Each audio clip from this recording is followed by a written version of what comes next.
Creativity is using God's principles and ideas to solve problems.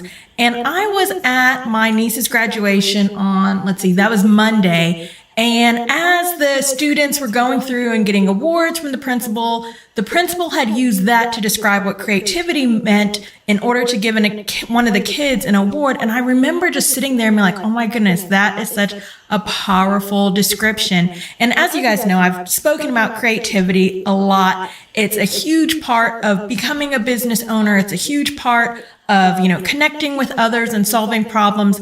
But this whole idea of where does this problem solving capability come from? How do we lean into it? It really got me starting to think. And so, I walked away from that session, that graduation ceremony, was like, I really want to do a video on creativity in this new lens, having people kind of think a little bit differently about it. And, my first question to you all is, when you think about creativity, what does it mean to you, right? Again, it's one of those things that can mean so many different things to so many different people, but I really would be interested in, how do you go about defining creativity for you in your business? So for those of you guys who don't know me, Shanice Upshur, corporate escapee, and I remember one of the first times that I had this moment where I was like, oh my goodness, I've tapped into creativity in a really kind of profound, new, differing way. And this was a time I was still in the corporate world, and I knew that we were going to have probably about 15 people that we were going to have to hire in the next 4 months. And at this time, we didn't have a bench, right? So there wasn't a slew of people to pull from. And I was like, okay, I need to figure out, who these 15 people are going to be really quickly, start connecting with individuals, make sure that people are prepared for the interviews. And that was when I first came up with this really great idea.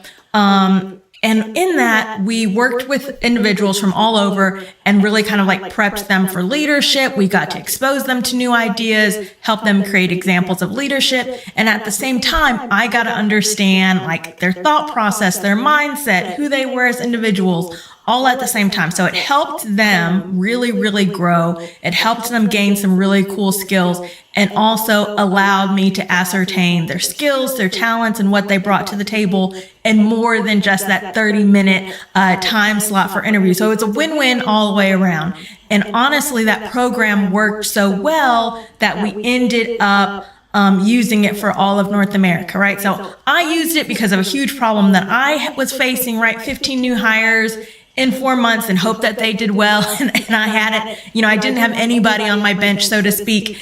And it also helped them because the skills, the talents that they learned, because I worked with them every single week over a 13-week period, was huge and phenomenal for them. Got rolled out. And then last I heard, that is how they're actually going about pulling in their bench, creating the candidates for the leadership programs based off of that program.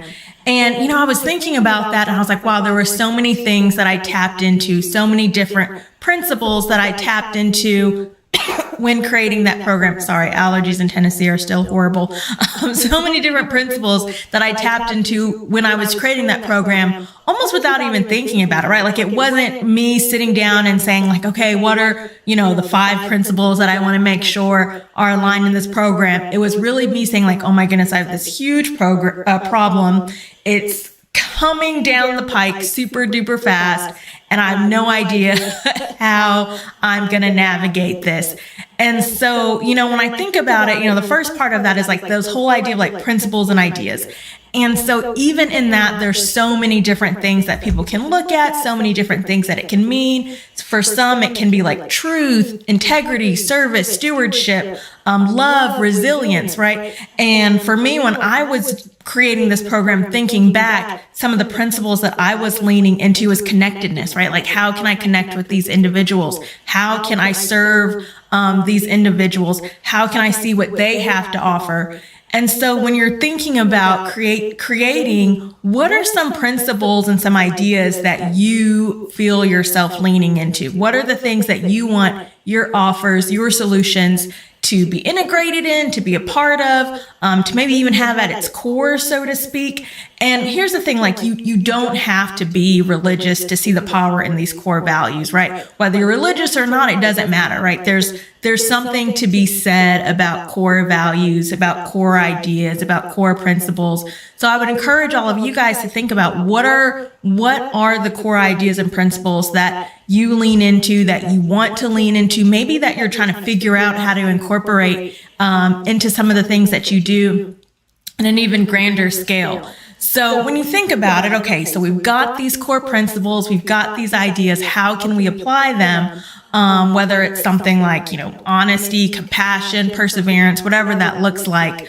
Sometimes these things can create and spark these really creative solutions. And for me, I was creating this program to work with these assistant managers.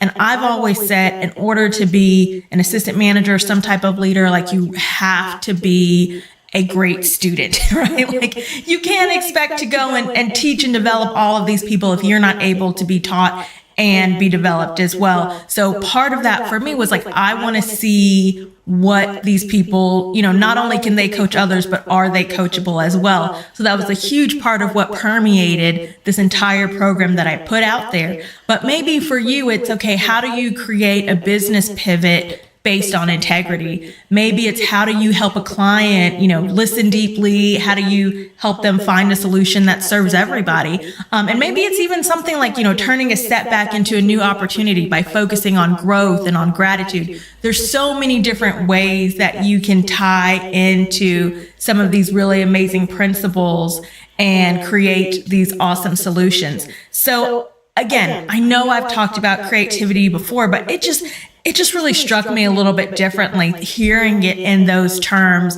and saying, okay, how do I make sure that I'm tying my values, my principles into these amazing solutions? How do I lean onto those first and foremost? And how do I make sure that the things that are important to me and to my business and what it is that I'm trying to create, how do I make sure it's, interwoven, for lack of a better word, into all of the things that I'm doing, that I'm putting out there, and that I want to be a part of. So a couple of practical tips that I want you guys to think of, and I'm looking at my notes over here that I had jotted down this morning. So when you think about how can you tap into your own creativity using principles? So the first thing that I would say, and I've kind of alluded to it already, is start with the core values. List them out. What are the things that matter to you most? Use them as a lens for direction. And it can be whatever, right? It doesn't even have to be one of the ones that I mentioned. Those are going to be the things that matter the most to you, the things that you feel most are applicable to your life, to who you are, to what it is that you're even trying to put out there in the world. And use that as not only a starting block, but as a guide even to what it is that you're creating.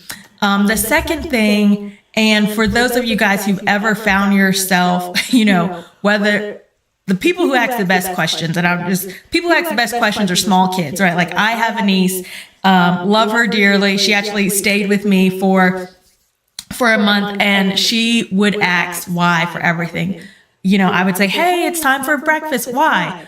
Because, you need to have this way we have a great start for the day. Why? So she would just ask why. So we have to have kind of like that childlike curiosity when we approach our solutions and, the way that we help others. So how would, honesty, love, service approach this program? Approach this problem. So we've got our core value, and then we have to say, how would this core value approach this problem?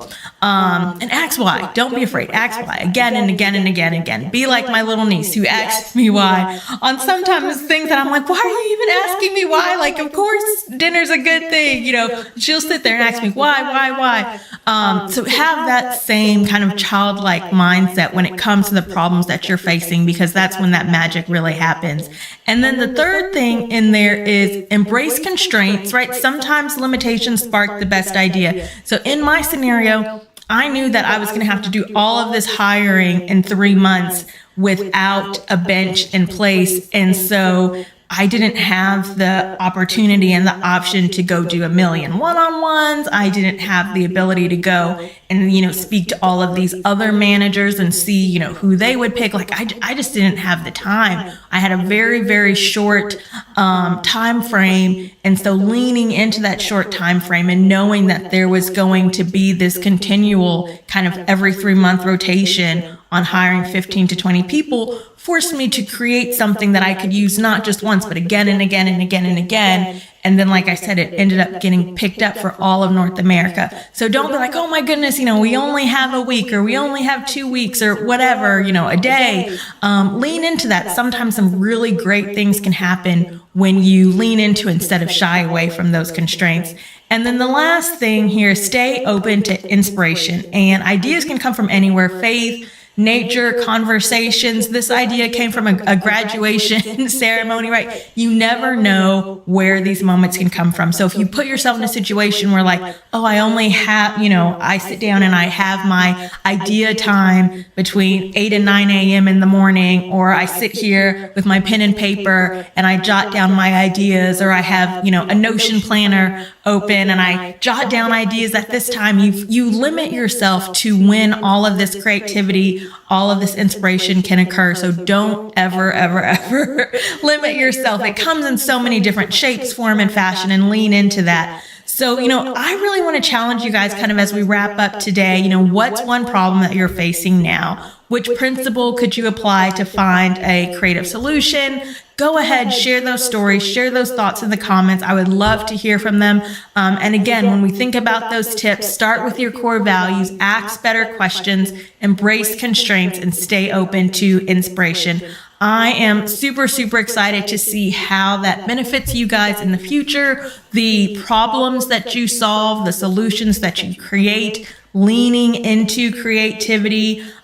For me, when I think about creativity, again, using the principles to solve real world problems, it's such a huge benefit, not only to us, but to the people that we're called to serve. And again, I can't wait to see what you guys do with this. Let me know, and I hope that everybody has a fantastic Thursday.